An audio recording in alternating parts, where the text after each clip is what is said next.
My name is Simon Croon. I'm the Assistant Estate Manager for South Pickenham Estate, and I've been here since year 2000.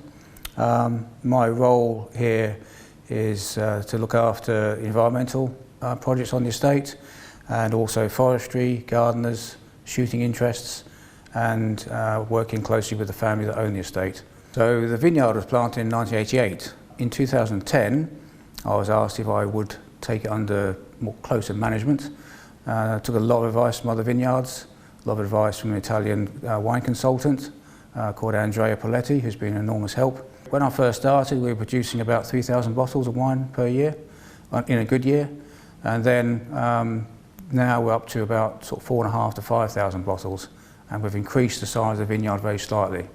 So we've introduced Chardonnay as a variety, and we've introduced Bacchus as another variety as well. And we tend to use a Bacchus for still wine now, producing about 1,000 bottles a year of still wine. And we produce a blended sparkling wine with the other varieties in the vineyard. So our main focus is sparkling wine. Our first sparkling wine was made in 2011, and we didn't get that back until about 2014, because we make our wine in the traditional method, in the champagne style. So that wine came back to us in 2014, and we tried it and we were really impressed.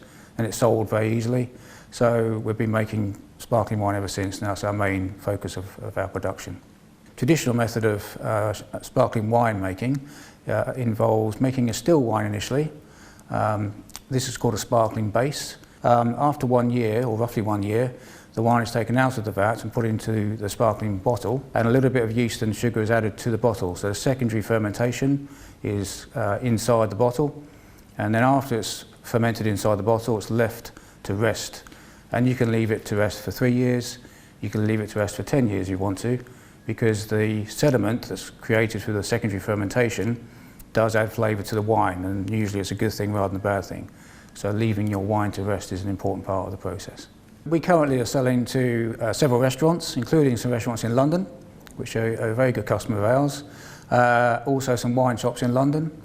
North Norfolk farm shops are also a really good outlet for us, pubs, but our main sale point is this office, is the estate office at South Pickenham. People get to know that we sell wine. There's a sign outside on the road which people will see and pass by and pop into the office. So plans we have for the future are to increase the amount of Bacchus vines we have. We have 2 rows in our vineyard at the moment. We're actually increasing that to 4. So double production of Bacchus. It takes a long time to actually start producing grapes, roughly 5 to 6 years before you get a usable grape from planting. And also plant a little bit of red varieties as well. So the 2 we're going to go for are Rondo and Regent, and those will be used to give us a bit of colour for a rosé or some pink fizz.